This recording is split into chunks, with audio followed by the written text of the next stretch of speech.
Hi, I'm Jesse. Today we're counting down the top 10 books that should be made into movies or television.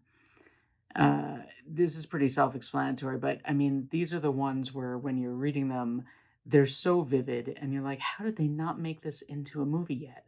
How did they not make this into a TV series yet? You know, as a comic book fan growing up, I'm just amazed as an adult to see this renaissance of movies from comics and TV shows being made from comics that were really obscure when I was reading them, really niche. And you're like, wow, they made that into a show? That's amazing. Not just superheroes, but Sandman and Preacher and all these comics that you just wouldn't think were filmable, and they are. And some of them are really, really high quality, and it's amazing to see. And I'd love to see any from this list become reality, and I hope they do soon. So let's get started.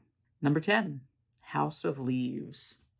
So this is a crazy, crazy book. It's a ghost story, essentially. It's a haunted house story. And it's one of my favorite books. And I've read it a number of times. And it's this weird, trippy experience reading it because the pages jump around, they go in different directions, the words go in different directions with different fonts representing different people. You can see just flipping through it how weird some of the pages are. They're practically blank or, yeah, just really bizarre.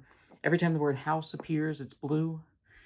Just really creative and interesting stuff, but it's a really spooky, spooky story, and I think would work well. You'd have to make a lot of compromises. You'd lose a lot of the charm of the book and what makes the book innovative, but maybe you could do something else innovative in the movie form. That would be really, really cool. Next, we have a book called Off to Be the Wizard. And this is just a really fun sort of comedy adventure story about a normal guy who discovers that the world is basically a computer simulation, and he found a way to hack it and give himself special powers. And he goes back in time and pretends to be a wizard in the Middle Ages, but realizes that a bunch of other people have figured out the secret and want to be wizards as well. And it's just all the funny, wacky things. There's, I think, 4 or 5 books in the series, but the earlier ones are better. And it's hilarious and would make a great TV show or a movie. Next, we have a series of graphic novels called Giant Days. And it's the story of 3 women in college. It takes place in the UK. Here's Esther and Susan and Daisy. And just funny things that they get into, funny adventures, the ups and downs of life. It would make a great sitcom. The characters are so well realized and well written that it's just a joy to be with them, just experiencing normal everyday things just because the characters are so much fun. And there's so many, it's a much larger cast. When they interact with each other in different ways, it's just a blast to see the crazy hijinks that ensue. So that's a whole lot of fun, and I think would make a really great comedic sitcom. Next, we have a superhero comic, but an obscure one. This one's called Rising Stars, and I have the sort of compendium here. It's huge. But this was it. It was just this one story ever written. And it's a really interesting twist on the superhero story. A meteor explodes in the sky over this small town in Illinois, and 100 people are born with superpowers. And you watch them grow up and you hear their stories. And only later, as they're adults, does one die, and you realize that the superpowers that they have are transferable, that everyone else gets more power when one of them dies. So then you can imagine the sort of competition and terrible things that happen to as some of them try to get those powers and what happens. And the powers that they have are really unique and interesting, and how they try to use them to help the world is really compelling. Next is one of those novels with no pictures. It's called Replay. And I think this was optioned to be a movie. It's an old book. I think it's from the 70s or 80s. and old. It's not like Don Quixote or something. It's a couple decades old, but it's a really cool sort of time travel story, very similar to Groundhog Day, although it came out before Groundhog Day, the movie, where a man dies, but then wakes up in the body of his younger self at age 18 and lives his whole life again, and then does it again and again and again. And each time he's able to change a little bit and live a different life if he wants. But what does he do, and how does he discover what's going on, and what happens? And are there other people that this is happening to? It's just a really, really cool science fiction book that's really well written. And I think it would make a great series or even just a great single movie. The next is The Name of the Wind, which is praised as one of the best fantasy novels ever written. I mean, in my mind, you've got these three. You've got Lord of the Rings, you've got Game of Thrones, and now you've got Name of the Wind. This is a special 10-year anniversary edition that's really beautiful. Um, and it's a fantasy story, and it really follows, unlike Game of Thrones or Lord of the Rings, which has a large cast, this follows one person and is the life story of this one adventurer. And I think it would be hard to film because you'd need to find the perfect actor, and you'd need to find a series of actors to play him at different ages. But they did it with The Queen's Gambit. So it is possible, and it would be really cool because it's beautifully well written. It creates this whole evocative world, this whole fantasy world that's just so interesting, and like these weird ways that they use tiny bits of magic, and it's just very realistic and compelling. It would be an amazing series. It's long, and two of the three books are published so far, but it would be a great TV series. Next is one of my favorite books of all time. It's Space Boy. It's still ongoing. It's a science fiction comic about a young girl who returns to Earth after having been raised in a mining colony in space. And the trip doesn't age her, and so all her friends back home are grown up. She's lonely.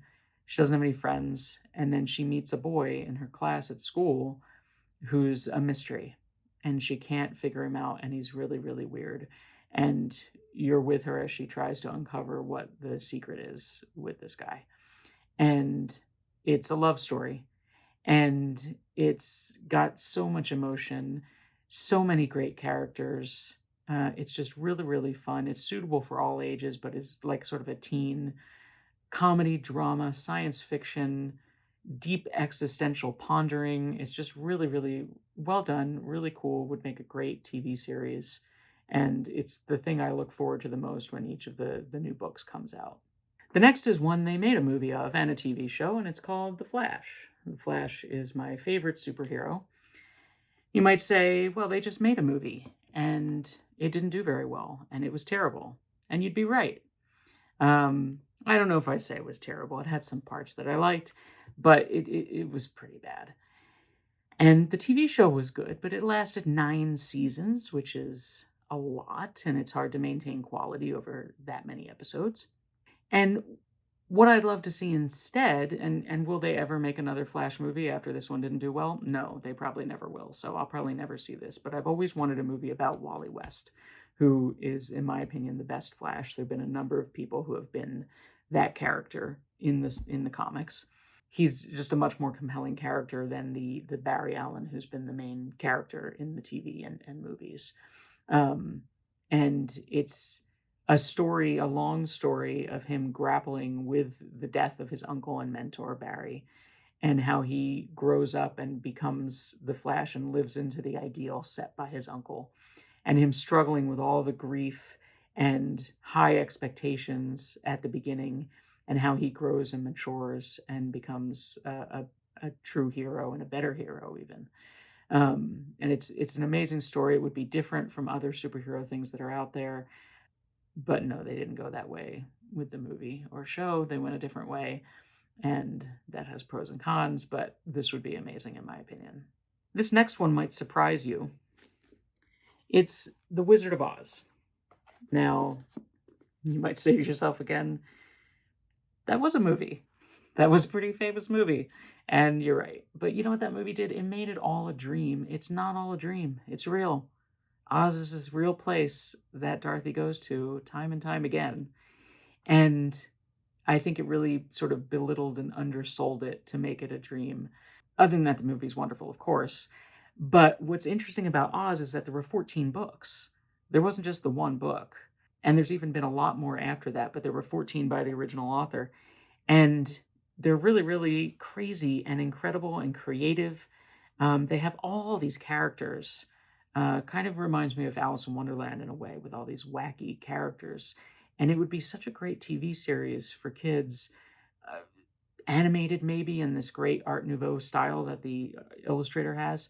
And it could just go through all these characters. The second book is really interesting and has one of the best twists of any novel I've ever read at the end. Um, the third book is one of my favorites. It's just they're really really cool. I read them all as a kid over and over, and would make a great, really bizarre TV series. And then number one, I think the book that should most be made into a movie or a TV show is called The Sword. And this is a comic that came out about a decade ago by the Luna brothers, who've done a number of cool comics, but this I think was their best. And it's about a girl whose family is attacked and killed in their home by these three siblings with superpowers, and she finds a magical sword that gives her powers, and she wants to avenge her family. And it unveils and reveals more and more of the past story about why these people attacked them and what their background is and what's going on. And it's just great action. And she travels the world looking for them, and it has great characters and has really good twists as it goes that you don't see coming, that are really surprising. And it's just such a great action story.